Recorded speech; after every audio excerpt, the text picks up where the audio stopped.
આજે આપણે આગળ વધીએ છીએ ચેપ્ટર નંબર 12 ધોરણ 12 અને લેક્ચર નંબર 2 પર. બાળકો, ગયા લેક્ચરની અંદર આપણે પ્રસ્તાવનાની અંદર ચર્ચા કરેલી હતી કે આપણે જો અમુક એવા પ્રકારની વનસ્પતિઓનો ઉપયોગ કરીએ કે જેને આપણે જેનેટિકલી મોડિફાઈડ ઓર્ગેનિઝમ્સ જનીન પરિવર્તિત સજીવ તરીકેની વનસ્પતિનો જો આપણે ઉપયોગ કરવાનું શરૂ કરીએ તો એવી વનસ્પતિઓ પોતાની જાતે જ બધો કંટ્રોલર કરી શકે છે. કઈ રીતે? તો કે વિભિન્ન પ્રકારની અલગ અલગ અજૈવિક પરિસ્થિતિ હોય, જેમ કે ટાઢ, તાપ, ઠંડી, ગરમી, અછત, અતિવૃષ્ટિ, અનાવૃષ્ટિ, તો પોતે પોતાની જાતે પોતાનો સ્વ બચાવ કરી શકે છે. સેકન્ડ પોઈન્ટ, અમુક પોષક તત્વની વધુ માત્રા હોય કે અમુક પોષક તત્વની ઓછી માત્રા હોય તો વનસ્પતિ પોતાનું જીવન ચક્ર પૂર્ણ કરશે નહીં, અને જેના અનુસંધાને આપણને એ વનસ્પતિ પોતાની ઉત્કૃષ્ટતા દર્શાવી શકશે, મતલબ કે મેક્સિમમ પ્રોડક્શન આપી શકશે.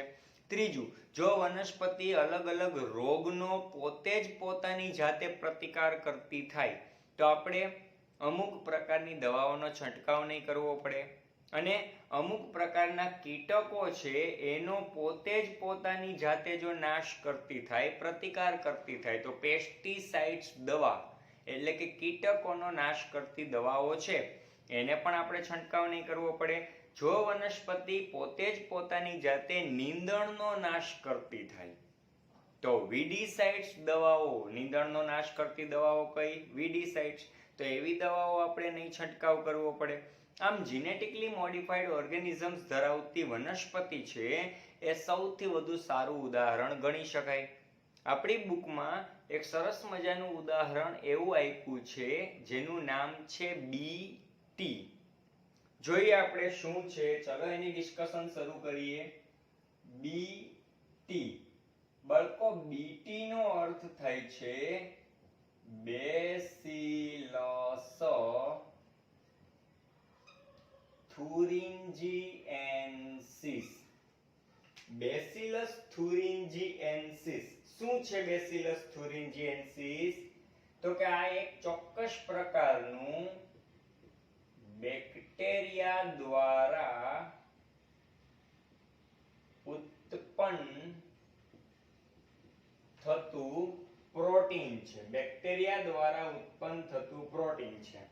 હવે હું તમને એક સામાન્ય એક નાનો એવો પોઈન્ટ કહું છું કે અમુક પ્રકારના બેક્ટેરિયા દ્વારા આપણે ચોક્કસ પ્રકારનું પ્રોટીન ઉત્પન્ન કરી શકીએ છીએ. એ પ્રોટીનનું નામ છે બીટી, મતલબ બેસિલસ thuringiensis.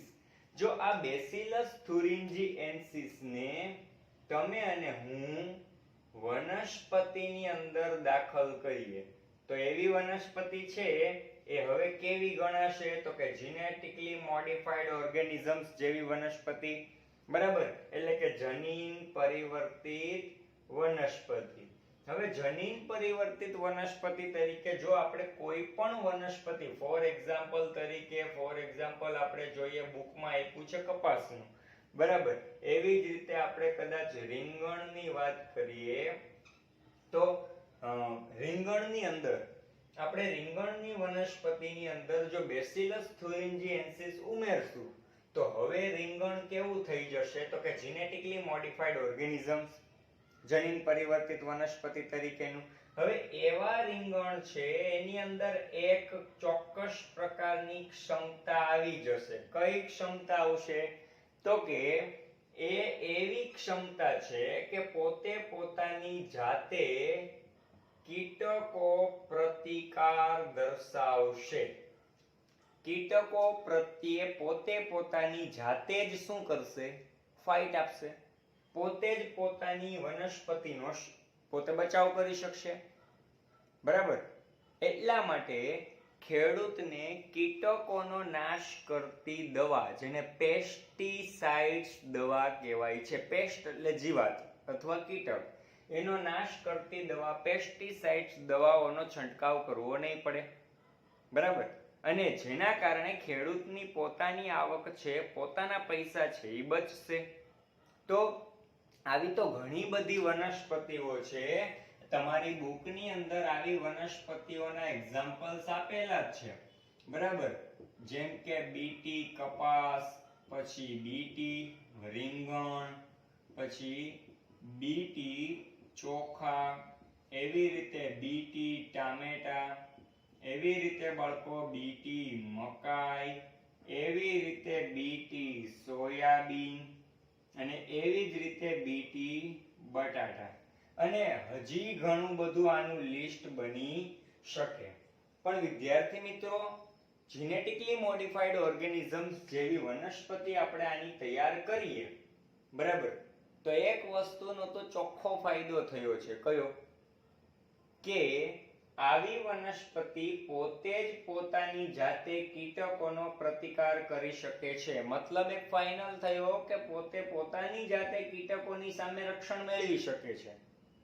એટલે વનસ્પતિનો પાક નુકસાનગ્રસ્ત થશે કે પાક વેડફાઈ જશે એવી કોઈ શક્યતાઓ રહેવાની નથી, બરાબર? અને ઉત્પાદન અથવા ખેડૂતે કરેલી દિવસ રાતની મહેનતનું પરિણામ અને એને રિઝલ્ટ પણ મળશે સારું. તો આવી ઘણી બધી વનસ્પતિઓ છે, એમાંની એક વનસ્પતિનું આપણી બુકમાં સરસ મજાનું આલેખન આપેલું છે કે ભાઈ બીટી કપાસ છે, એ કપાસ કઈ રીતે પોતે પોતાની રીતે કીટકો સામે પ્રતિકાર આપે છે, બરાબર? તો શરૂ કરીએ છીએ આપણે બીટી કપાસ. ઓકે, 2 માર્કનો મોસ્ટમાં મોસ્ટ આઈએમપી નાનો પ્રશ્ન જો પૂછાવવાની ક્ષમતા હોય, કેપેસિટી હોય, અથવા પૂછાવવાની સંભાવના હોય તો એ છે બીટી કપાસ. ખાસ ધ્યાન રાખવું, બીટી કપાસ. ઓકે વિદ્યાર્થી મિત્રો, ચાલો આગળ વધીએ. બીટી નો અર્થ આપણે પહેલા જ જોયું કે બીટી એટલે બેસિલસ thuringiensis. બેસિલસ thuringiensis, બરાબર, જે ચોક્કસ પ્રોટીનનું નિર્માણ કરે છે. અને એક પ્રોટીન એટલે બીજું કાંઈ નહીં, એક ચોક્કસ પ્રકારનું વિષ.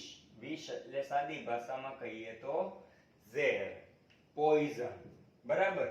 પણ હવે પ્રશ્ન એ ઉત્પન્ન થાય છે કે આપણે જે અત્યાર સુધી આપણા મુખ્ય પાકની અંદર આવતી જીવાતો કે કીટકોનો નાશ કરવા માટે જે પેસ્ટિસાઇડ્સ દવાઓનો ઉપયોગ કરતા, જેના કારણે મુખ્ય પાક સાથે આવેલી પાકને નુકસાન કરતી જીવાતો તો નાશ પામતી જ, પણ એની સાથે સાથે અમુક જીવાત કે અમુક કીટક એવા પણ હતા જે પાકને ફાયદો કરે છે, એ પણ નાશ પામતા, રાઈટ? હવે અહીંયા જે બેસિલસ thuringiensis છે, આ બેસિલસ thuringiensis નિશ્ચિત કીટકોને જ મારે છે. શું કરે છે ભાઈ? નિશ્ચિત કીટકોને જ મારે છે. આ એક એનો સૌથી પ્લસ પોઈન્ટ ગણી શકાય, કારણ કે ઓમાં તો આપણા ઈચ્છિત અને અનૈચ્છિક બધા સજીવ કીટક મૃત્યુ પામતા, અને આમાં નિશ્ચિત કીટકો જ મરે છે. મતલબ કે જે પાકને નુકસાન કરે છે, અથવા કપાસની વાત થાય છે તો જે કપાસના પાકને નુકસાન કરે છે એનો જ નાશ થશે. કેવા કેવા કીટકો નાશ કરે છે? તો કે પહેલું, અમુક કીટકો એ લેપિડોપ્ટેરા શ્રેણીના હોય છે. કઈ શ્રેણીના કીટકો હોય? લેપિડોપ્ટેરા શ્રેણી. જેમ કે તમાકુની અંદર જોવા મળતા કલિકા કીટકો. અને તમાકુનું વૈજ્ઞાનિક નામ શું છે બાળકો? નિકોટિઆના ટાબેકમ. તમાકુનું વૈજ્ઞાનિક નામ શું છે? નિકોટિઆના ટાબેકમ. અને અમુક છે એને આપણે સૈનિક કીટકો કહેશું, બીટલ તરીકે ઓળખાય છે. તો લેપિડોપ્ટેરા શ્રેણીના અમુક આવા કીટકોનો નાશ કરશે. પછી ખાસ યાદ રાખજો, કોલિઓપ્ટેરા શ્રેણીના અમુક કીટકો છે એનો નાશ કરે છે. કયા કયા? તો કે ભૃંગ કીટકો, જેનો વિકાસ ચોક્કસ રીતે ભૃંગીય અવસ્થામાંથી થાય, મતલબ ભૂંગળી જેવી અવસ્થામાંથી થાય, ભમરી કે વગેરે આમાં સમાવેશ કરી શકાય. અને અમુક છે એ ડિપ્ટેરન નામની શ્રેણીમાં આવે, જેમ કે માખી અને મચ્છર. હવે માની લઈએ કે આના સિવાયના કીટક હોય એને બેસિલસ થુરિન્જીએન્સિસ કંઈ નુકસાન કરશે નહીં, જેમ કે અળસિયું. બરાબર, જો કે પ્રાણીમાં આવશે, પણ આપણે એને લઈ લઈએ કે અળસિયું છે. પહેલા દવા છંટકાવ કરતા તો શું થાય છે કે દવાનો છંટકાવ કરીએ તો અળસિયા ઉપર ઝેરી અસર, આ તો બધા મળશે જ, પણ અળસિયા કે ડેડકા ઉપર ઝેરી અસર થાય તો અળસિયા અને ડેડકા તો ખેડૂતના મિત્ર તરીકે કામ કરે છે. બરાબર, તો એનો પણ નાશ થઈ જાય છે, જેના કારણે ફાયદાની જગ્યાએ ગેરફાયદો થાય. પણ હવે બેસિલસ થુરિન્જીએન્સિસ આપણે વનસ્પતિમાં ઉમેર્યું, એવી ઘણી બધી વનસ્પતિ, બીટી કપાસ, બીટી રીંગણ, બીટી વગેરે વગેરે. હવે થાય છે શું? તો કે જે વનસ્પતિ આપણે તૈયાર કરી ઈ વનસ્પતિ નિશ્ચિત કીટકોનો જ નાશ કરે છે. અને મોસ્ટ એમપીએમસીક્યુ તમને 4 નામ આપશે: કલિકા કીટક, સૈનિક કીટક, ભૃંગ કીટક અને મચ્છર કે માખી. એમાં ભૃંગ કીટક કઈ શ્રેણીના છે? તો કે કોલિઓપ્ટેરા શ્રેણીના. અથવા એમ પ્રશ્ન પૂછશે કે નીચેના 4 માંથી કયા કીટક લેપિડોપ્ટેરા શ્રેણીના છે? એટલે હવે જે બીટી વનસ્પતિ તૈયાર થઈ છે, બેસિલસ થુરિન્જીએન્સિસ ને એડ કર્યા પછી એવી વનસ્પતિ જે તૈયાર થઈ છે બાળકો, એ નિશ્ચિત સજીવ કીટકોનો જ નાશ કરશે. અને એ પણ પોતાની રીતે જ. કઈ રીતે નાશ કરે છે એની આપણે ચર્ચા કરીએ. પહેલા આ વસ્તુ તમારા માટે મોસ્ટમાં મોસ્ટ આઈએમપી છે, જેને ભૂલવી નહીં. બરાબર, ઓકે. તો આગળ વાત કરીએ. હવે થાય છે શું? તો કે કીટકો છે એની અંદર જ્યારે કીટકો આવા કપાસ કે તેના પર્ણને ખાવાનું શરૂ કરે અથવા તેના ભાગોને ખાવાનું શરૂ કરે ત્યારે શું થાય છે એની આપણે પ્રક્રિયાની વાત કરીએ છીએ. ઓકે, અહીંયા ખાસ ધ્યાન રાખજો, હું આખો પેરેગ્રાફ લખીશ નહીં, થિયરિકલ ટોપિક છે એટલે સમજાવું છું કે બેસિલસ થુરિન્જીએન્સિસ ની પ્રક્રિયા કેવી રીતે હોય છે. ઓકે, આપણે વનસ્પતિની અંદર બેસિલસ થુરિન્જીએન્સિસ ઉમેરણ કર્યું એટલે વનસ્પતિ કેવી થઈ ગઈ છે? તો કે જીનેટિકલી મોડિફાઈડ ઓર્ગેનિઝમ્સ ધરાવતી વનસ્પતિ, જનીન પરિવર્તિત સજીવ તરીકેની વનસ્પતિ. હવે જે વનસ્પતિ આપણે અહીં કઈ વનસ્પતિ લીધી છે? તો કે બીટી કપાસ.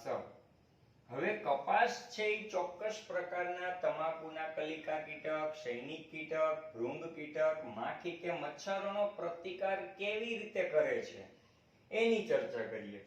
બાળકો, બેસિલસ થુરિન્જીએન્સિસ કપાસની અંદર એક વિષ એટલે કે ઝેર તૈયાર કરે છે. એ ઝેર કેવું હોય છે? તો કે નિષ્ક્રિય પ્રોટોક્સિન સ્વરૂપનું. કેવું હોય છે? નિષ્ક્રિય પ્રોટોક્સિન સ્વરૂપનું. અને પાછું સ્ફટિક જેવું ક્રિસ્ટલ પ્રોટીન કહેવાય એને. કેવું કહેવાય? Crystal protein. હવે આ જે પ્રોટોક્સિન ઝેર તૈયાર થયું છે એ ઝેર નિષ્ક્રિય છે અને સ્ફટિક સ્વરૂપનું ક્રિસ્ટલ પ્રોટીન છે. હવે થાય છે શું? તો કે જ્યારે આવા કલિકા કીટક, સૈનિક કીટક, ભૃંગ કીટક, માખી કે મચ્છર જ્યારે કપાસના ભાગને ભોજન તરીકે લે, ભોજન તરીકે, બરાબર ને, ત્યારે શું થાય છે? તો કે આ નિષ્ક્રિય ક્રિસ્ટલ પ્રોટીન અથવા જેનું નામ આપ્યું આપણે પ્રોટોક્સિન, એ પ્રોટોક્સિન તેના અન્નમાર્ગમાં જાય છે. ક્યાં જાય છે? અન્નમાર્ગમાં.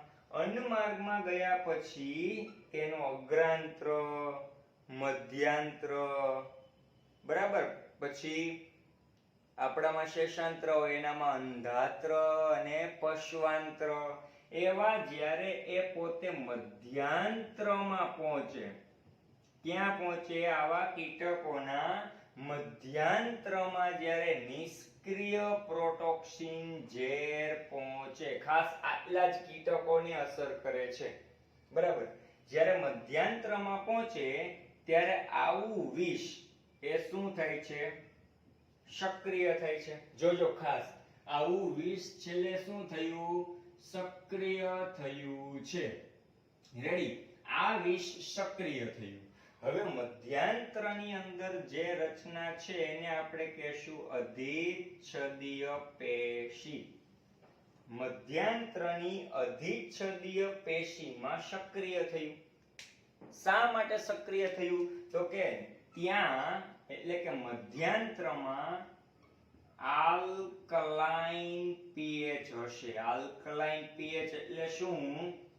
તો કે બેઝિક પીએચમાં. બેઝિક પીએચમાં આ વિષ કેવું થાય છે ભાઈ? સક્રિય થાય છે. અને ત્યાં મધ્યાંત્રમાં જઈ અને આ વસ્તુ જમા થાય છે. જમા થતા તે મધ્યાંત્રની અંદર એ શું કરે છે? છેદ કરે છે. એટલે કે એના મધ્યાંત્રનો ભાગ છે અન્નમાર્ગનો, એમાં નાના મોટા કાણા પાડી દે છે. અને છેલ્લે એવું કીટક શું પામે છે? મૃત્યુ પામે છે. તો ખાસ સમજો, જ્યાં સુધી વનસ્પતિમાં પ્રોટોક્સિન છે ત્યાં સુધી એ નિષ્ક્રિય છે, અથવા ક્રિસ્ટલ પ્રોટીન નિષ્ક્રિય છે. હવે શું થયું? તો કે નિશ્ચિત કીટક, કલિકા કીટક, સૈનિક કીટક, ભૃંગ કીટક, માખી, મચ્છર, એને કપાસના પાકને નુકસાન કરવાનું ચાલુ કર્યું. માની લો કે એના પર્ણ, એના જે ફળ આવે છે, એના પુષ્પ, એની અંદર જે કંઈ છે તેને નુકસાન કરવાનું, એટલે ખાવાનું શરૂ કર્યું. જ્યારે ખાવાનું શરૂ કરે ત્યારે એ કીટકના શરીરમાં શું જાય છે? તો કે બેસિલસ થુરિન્જીએન્સિસ.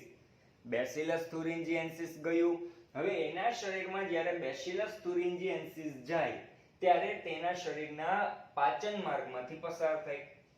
પાચન માર્ગમાં જ્યાં એને આલ્કલાઇન પીએચ મળે, બેઝિક પીએચ મળે, ક્યાં મળે? તો કે મધ્યાંત્રમાં. જ્યાં મધ્યાંત્રમાં પહોંચે, જ્યાં અધિચ્છદીય પેશીનો સમૂહ છે, ત્યાં આવું સ્ફટિક ક્રિસ્ટલ પ્રોટીન કે પ્રોટોક્સિન સક્રિય થાય છે અને અધિચ્છદીય પેશીમાં ધીરે ધીરે જમા થાય છે. જમા થતા એ ઝેર સ્વરૂપ છે, જેના કારણે એ એના મધ્યાંત્રના, એટલે કે આંતરભાગના મધ્યાંત્રના પાચન માર્ગની અંદર છેદ કરે, કાણા પાડ નાખે, જેના કારણે કીટક શું પામવાનું છે ભાઈ? નાશ પામવાનું છે. તો બેસિલસ થુરિન્જીએન્સિસ નો ઉમેરો આપણે બેસિલસ બીટી કપાસમાં કર્યો તો આના દ્વારા શું થયું? આ નાશ પામ્યું. બરાબર છે? આ વસ્તુ બહુ મોસ્ટ ઇમ્પોર્ટન્ટ છે. હજી આપણે જો કદાચ આની અંદર થોડા ઊંડા ઉતરીએ તો અન્ય મુદ્દાઓ મોસ્ટમાં મોસ્ટ એમસીક્યુ સ્વરૂપે તમને વારંવાર પૂછાવાની શક્યતાઓ છે. કદાચ બોર્ડ પૂછે કે ન પૂછે, બટ આપણે એ વસ્તુ પૂછશું. રેડી? ઓકે, આગળ જોઈએ મિત્રો. બેસિલસ થુરિન્જીએન્સિસ, બીટી એટલે શું? તો કે બેસિલસ થુરિન્જીએન્સિસ એ ચોક્કસ કીટકોના જૂથ પર અસર કરે છે. હવે માની લઈએ કે દાખલા તરીકે કોઈ બીજા પ્રાણી કપાસના ભાગને ખાઈ જાય તો એને કઈ નુકસાન થવાનું નથી. માત્ર ને માત્ર એનો સીધો ટાર્ગેટ કોણ હશે? કીટકો. અને એ પણ આપણે કીધા એમ ભૃંગ કીટક છે, ડિપ્ટેરેન માખી મચ્છર છે, કલિકા કીટક છે તમાકુના પાકની, અથવા તો પેલા સૈનિક કીટક આવે છે બીટલ. બરાબર? તો કેવી રચના કરે છે? તો કે આગળ, હવે આગળ વિષ જે cry1ac, જો આને લખાય કેમ, C કેપિટલ R અને Y small, 1 capital A capital C small, બરાબર, એના જનીન દ્વારા સંકેત પામે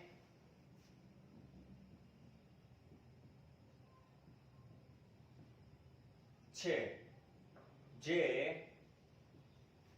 પ્રોટીન પેદા કરે છે. શું કરે છે? પ્રોટીન પેદા કરે છે. હું સમજાવું છું, આ મુદ્દો મને ખ્યાલ છે, નહીં સમજાય તમને ડાયરેક્ટ એમનેમ. જે પ્રોટીન પેદા કરે છે જેને ક્રાય પ્રોટીન કહે છે. ઓકે બાળકો, તમને ખ્યાલ હોય તો આપણે એક મુદ્દો ભણી ગયા છીએ કે માનવ શરીર કે પ્રાણી શરીરના અંદર ડીએનએ પરથી આરએનએ બને અને આરએનએ પરથી શું બને? પ્રોટીન. ઓકે, તો અહીંયા શું કીધું? cry1ac, જનીન દ્વારા. તો કે ભાઈ નિશ્ચિત પ્રકારના જે ડીએનએ છે એના પરથી સંકેત પામ્યું, એટલે કે એના પરથી આરએનએ બન્યું, અને આરએનએ બન્યું એટલે કે સંકેત પામ્યા પછી શું બન્યું? તો કે પ્રોટીન બન્યું. અલગ અલગ ડીએનએ પરથી અલગ અલગ આરએનએ બને, અલગ અલગ આરએનએ પરથી અલગ અલગ પ્રોટીન બને. વધુ માહિતી છઠ્ઠા પાઠમાં આપણે ભણી લેશું, બરાબર. હવે મોસ્ટ આઈએમપી એક્ઝામ્પલ, આવા ઘણા બધા પ્રોટીન બને છે. નિશ્ચિત પ્રોટીન નિશ્ચિત કીટકોનો શું કરે છે? નાશ કરે છે. રેડી? તો કેવા એક્ઝામ્પલ છે એની ચર્ચા કરીએ. તો કે cry1ac અને cry2ab, આવા બે પ્રોટીન છે. જો અહીંયા રોમન આંકડાની વાત આવી છે 1 and 2, એના દ્વારા કપાસના પાકમાં નુકસાન પહોંચાડતા બોલવોર્મ્સને નિયંત્રિત કરે છે. દાખલા તરીકે ઘણી જગ્યાએ બોલવોર્મ્સ છે ને એ કીટકનું નામ છે, બરાબર. દાખલા તરીકે ઘણી જગ્યાએ કપાસનો પાક વાવી અને કપાસના પાકને બોલવોર્મ્સ દ્વારા નુકસાન થતું હોય તો એમાં કેવા ક્રાય પ્રોટીન ઉમેરવામાં આવે? તો કે cry1ac અને cry2ab એવા ડીએનએ ધરાવતા, એટલે કપાસના પાકમાં આવા ડીએનએ માંથી આરએનએ બનશે, આરએનએ માંથી પ્રોટીન બનશે, ક્રાય પ્રોટીન. હવે જો બોલવોર્મ્સ કપાસના પાકને ખાશે તો આવું ક્રાય પ્રોટીન બોલવોર્મ્સના મધ્યાંતરમાં જશે, સક્રિય પ્રોટોક્સિન નિષ્ક્રિયમાંથી સક્રિય થશે અને બોલવોર્મ્સના મધ્યાંતરની અધિચ્છદીય પેશીમાં જમા થઈ એનો શું કરશે? નાશ કરશે. એટલે આ યાદ રાખજો, cry1ac અને cry2ab એ બોલવોર્મ્સનો નાશ કરે. કઈ વનસ્પતિમાં? કપાસની વનસ્પતિમાં, બરાબર. એવી જ રીતે એક બીજું એક્ઝામ્પલ છે cry1ab. જોજો અહીંયા cry1ac છે, અહીંયા cry2ab છે, ખાસ ધ્યાન આપજો, અને અહીંયા છે cry1ab, બરાબર. ઈ શું કરે છે? તો કે કોર્ન બોરરને, કોને? તો કે કોર્ન બોરરને નિયંત્રિત કરે છે. કોર્ન બોરર એટલે શું? બોલવોર્મ્સ એટલે તો જોયું કે કપાસના પાકને નુકસાન કરતી જીવાત છે એને બોલવોર્મ્સ કીધું. કોર્ન બોરર એટલે શું? તો કે મકાઈના પાકમાં છેદ કરતી ઈયળો. મકાઈનો ડોડો હોય આપણને ખબર છે, એનો પાક એટલે ડોડો, એની અંદર છેદ કરી નાખે તો મકાઈનું ઉત્પાદન શું થવાનું છે? નિષ્ફળ થવાનું છે. હવે જો તમે ને હું બીટી મકાઈ બનાવીએ એટલે કે મકાઈની અંદર બેસિલસ thuringiensis ના cry1ab ડીએનએ ઉમેરી દઈએ, તો એવા ડીએનએ માંથી આરએનએ બનશે, આરએનએ માંથી પ્રોટીન બનશે. જ્યારે એવું સક્રિય પ્રોટીન ક્રાય પ્રોટીન જ્યારે મકાઈના પાકને નુકસાન કરતી કોર્ન બોરર ઈયળ ખાશે તો એના મધ્યાંતરમાં જઈને આંત્રમાર્ગની અંદર મધ્યાંતરમાં જઈને અધિચ્છદીય પેશીમાં જમા થશે અને એનો શું કરી નાખશે? નાશ કરી નાખશે. તો બધી વનસ્પતિ હું તો એવું ઈચ્છું છું કે બનાવવી જોઈએ, બીટી કપાસ, બીટી મકાઈ, બીટી તમાકુ, બરાબર ને? બરાબર છે. બાયોટેકનોલોજીનો પહેલો પ્રયોજન આપણે ખેતીવાડીમાં જોઈએ છીએ. બીટી કપાસ વિશે ભણ્યા, બરાબર. હવે આપણે જોઈએ છીએ પેસ્ટ પ્રતિકારક વનસ્પતિ. આ તો હતી કઈ વનસ્પતિ? તો કે બીટી, બેસિલસ થુરિન્જીએન્સિસ, બરાબર. હવે આપણે શું જોઈએ છીએ? તો કે પેસ્ટ પ્રતિકારક વનસ્પતિ. પેસ્ટ પ્રતિકારક વનસ્પતિ. બાળકો, આપણે જે મુદ્દાની ચર્ચા અત્યારે કરી, બરાબર ને, એ કીટકોનો પ્રતિકાર કરતી વનસ્પતિ તરીકે હતી. રેડી ને? હા કે ના? કીટકોનો પ્રતિકાર કરવા માટે કામ કરે છે બેસિલસ થુરિન્જીએન્સિસ. પણ અહીંયા વાત આવી પેસ્ટ. પેસ્ટનો અર્થ થાય છે જીવાત, બરાબર ને? એટલે તો આપણે કહીએ છીએ પેસ્ટિસાઇડ્સ દવા. જીવાતનો પ્રતિકાર કરતી દવા એટલે પેસ્ટિસાઇડ્સ દવા, બરાબર. નીંદણનો નાશ કરતી દવા એટલે વીડીસાઇડ્સ દવાઓ, બરાબર. તો ઘણા બધા આવા દવાઓ છે. તો જોઈએ આની અંદર ભાઈ અમુક એવા સજીવ તરીકે સૂત્રકૃમિ સજીવ એવા છે જે માનવી, અમુક પ્રાણી, અમુક વનસ્પતિ વગેરે ઉપર આધાર રાખી પોતે પરોપજીવન જીવે છે. અને પરોપજીવન તરીકે આપણે 13મા પાઠમાં ભણી ગયા કે કોના ઉપર આધાર રાખે છે? તો કે માનવી, પ્રાણી અને વનસ્પતિ. તો માનવી, પ્રાણી અને વનસ્પતિને હંમેશા માટે શું થાય છે? નુકસાન, કારણ કે યજમાન છે. અને પરોપજીવન જીવતા સૂત્રકૃમિ છે એને હંમેશા માટે શું થાય છે? ફાયદો થાય છે, બરાબર. એવા સૂત્રકૃમિ વિશે ફોર એક્ઝામ્પલ વાત કરીએ, દાખલા તરીકે કોઈ વનસ્પતિ ઉપર આધાર રાખતી હોય, મોસ્ટ ટાઈમ પીએમસીક્યુ છે, ધ્યાન આપજો. મેલાઇડેગાઇન ઇનકોગ્નિશિયા.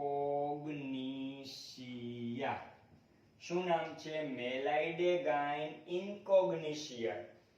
જે તમાકુના પાકના મૂળમાં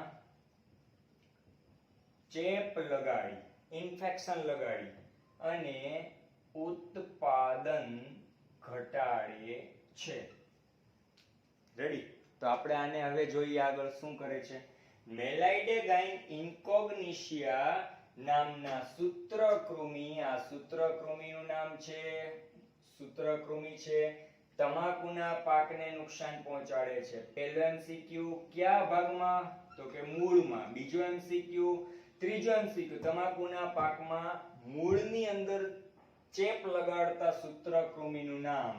પહેલા કૃમિનું નામ પૂછશે એમસીક્યુ માં, અથવા તો કયા પાકમાં પૂછે એમસીક્યુ, અથવા તો પાકના કયા ભાગમાં એ એમસીક્યુ પૂછી શકે. ઓકે? તો હવે થાય છે શું? તો કે છે શું? તો કે મેલાઇડેગાઇન ઇનકોગ્નિશિયા પોતાના જે ડીએનએ છે અથવા આરએનએ છે એને તમાકુની અંદર દાખલ કરે. હવે તમાકુ દ્વારા બેસ્ટ રીતે ઉત્પાદન થાતું. રેડી? તમાકુમાંથી મતલબ કે પ્રોટીન બનતું, તમાકુનું પ્રોટીન પોતાનું સારું ઉત્પાદન વાળું. જ્યારે આણે પોતાની જે કઈ જનીનિક રચનાઓ છે એ તમાકુમાં નાખી સૂત્રકૃમિએ, એટલે તમાકુનું આરએનએ જે બનતું અને પ્રોટીન બનતું તમાકુનું, એ આરએનએ અને પ્રોટીન છે એ અટકી ગયું અને ચેપ વાળું આરએનએ અને પ્રોટીન બન્યું, જેથી તમાકુનું ઉત્પાદન ઘટ્યું. બરાબર. હવે આને અટકાવવા માટે, જેને અટકાવવા માટે આરએનએ અંતઃક્ષેપ પ્રક્રિયા સૌથી મહત્વની અને કેવી છે? સફળ છે. બરાબર. તો હવે આપણે એ શીખવું પડશે કે આરએનએ અંતઃક્ષેપ શું છે. ઓકે, હા કે ના? જોજો ખાસ, તમાકુ છે એના જે ડીએનએ હોય એના ઉપરથી આરએનએ બનતા, આરએનએ માંથી શું બનવાતા? પ્રોટીન. હવે આપણે જોયું મેલાઇડેગાઇન ઇન્કોગ્નિશિયા છે એને પોતાના આરએનએ અથવા ડીએનએ ઉમેરા એટલે તમાકુના આરએનએ કેવા થયા? ચેપગ્રસ્ત થયા. ચેપગ્રસ્ત થયા એટલે પ્રોટીન બન્યું. ઈ કેવું બન્યું? ચેપગ્રસ્ત. જેના કારણે તમાકુના મૂળમાં ચેપ લાગ્યો અને તમાકુનું ઉત્પાદન ઘટ્યું અથવા સંપૂર્ણપણે બંધ થયું. એને અટકાવવા માટે અને મેલાઇડેગાઇન ઇન્કોગ્નિશિયાની પ્રોસેસને અટકાવવા માટે આપણે શું ચાલુ કર્યું? તો કે આરએનએ અંતઃક્ષેપ. રેડી. હવે આમાં શું થાય છે?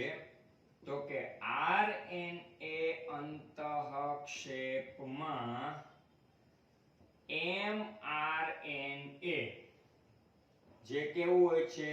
વિશિષ્ટ અને અગાઉથી તૈયાર બનાવેલું છે આપણે આપણું ઘરનું એક્સ્ટ્રા આરએનએ, એને ડીએસઆરએનએ સાથે જોડી દેવાય છે અથવા બનાવાય છે. ઓકે, બાળકો ખાસ ધ્યાન રાખજો, આ મુદ્દો સમજવામાં તમારે થોડુંક મગજ દોડાવવું જોઈએ. ડીએનએ છે એ મેં તમને અગાઉ સમજાવેલ છે, ડબલ સ્ટ્રેન હોય. ડબલ સ્ટ્રેન એટલે શું? સ્ટ્રેન એટલે શૃંખલા, ડબલ એટલે બે શૃંખલાથી શું બન્યું હોય? ડીએનએ. એના પરથી આરએનએ બને એ કેવું હોય? Single strain RNA. Single strain, strain એટલે શૃંખલા, સિંગલ એટલે શું? તો કે એકલ. અને એના ઉપરથી પ્રોટીન બને છે. એ પ્રોટીન તો કે એમિનો એસિડની લાંબી શૃંખલા ગણી શકાય. બરાબર. અહીંયા નંબર ઓફ એમિનો એસિડ. હવે જોજો, આરએનએ માંથી પ્રોટીન ત્યારે જ બને જ્યારે આરએનએ કેવું હોય? Single strain. સિંગલ એટલે એક શૃંખલા વાળું, સ્ટ્રેન એટલે શૃંખલા. બરાબર. હવે કર્યું શું? તો કે જે તમાકુના ડીએનએ માંથી આરએનએ અને પ્રોટીન બનતો તો એમાં મેલાઇડેગાઇન ઇન્કોગ્નિશિયાએ પોતાનો ચેપી ડીએનએ કે આરએનએ ઉમેર્યો એટલે નવો આરએનએ ચેપવાળો બન્યો. ઈ નવો આરએનએ ચેપવાળો બન્યો એટલે નવું પ્રોટીન પણ ચેપવાળું બન્યું, જેના કારણે તમાકુનું ઉત્પાદન ઘટ્યું. હવે એને અટકાવવા માટે આપણે કઈ પદ્ધતિનો ઉપયોગ કર્યો? તો કે આરએનએ અંતઃક્ષેપ. આરએનએ અંતઃક્ષેપમાં શું છે? તો કે આપણે એક વિશિષ્ટ આરએનએ તૈયાર કર્યું છે, એમઆરએનએ, મેસેન્જર આરએનએ, જેના ઉપરથી શું બનતું હોય? પ્રોટીન. બરાબર. ઈ એમઆરએનએ આપણે તૈયાર કર્યું, ઈ કેની અંદર ઉમેરીએ?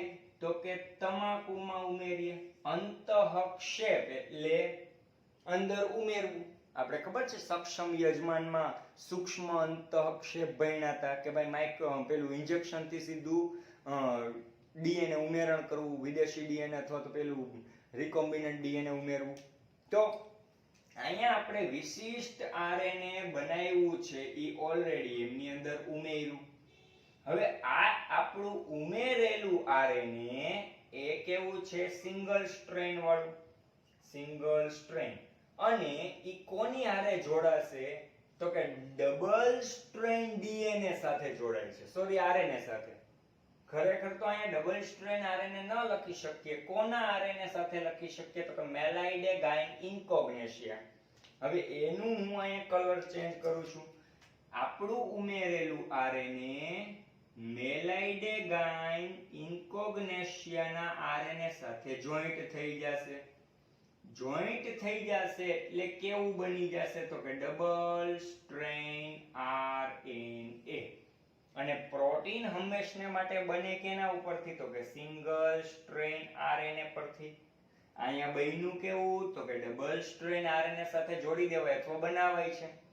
હવે અહીંયા ડબલ સ્ટ્રેન્ડ આરએનએ બન્યું એટલે અહીંયા રેડ કલરની લાઇનિંગ દર્શાવી એ આપણું ઉમેરેલું વિશિષ્ટ આરએનએ છે અને બ્લેક લાઇનિંગ દર્શાવી એ મેલાઇડોગાઇન ઇન્કોગ્નેશિયાનું આરએનએ છે. હવે ઈ કેવું બની ચૂક્યું તો કે double strand RNA. Double strand RNA બની ચૂક્યું તો હવે એના ઉપરથી પ્રોટીન બનવાનું નથી એટલે સૂત્રકૃમિ મેલાઇડેગાઇન ઇન્કોગ્નેશિયા તમાકુના પાકમાં ચેપ લગાડી શકવાનો નથી અને તમાકુનું ઉત્પાદન ઘટાડી શકશે નહીં.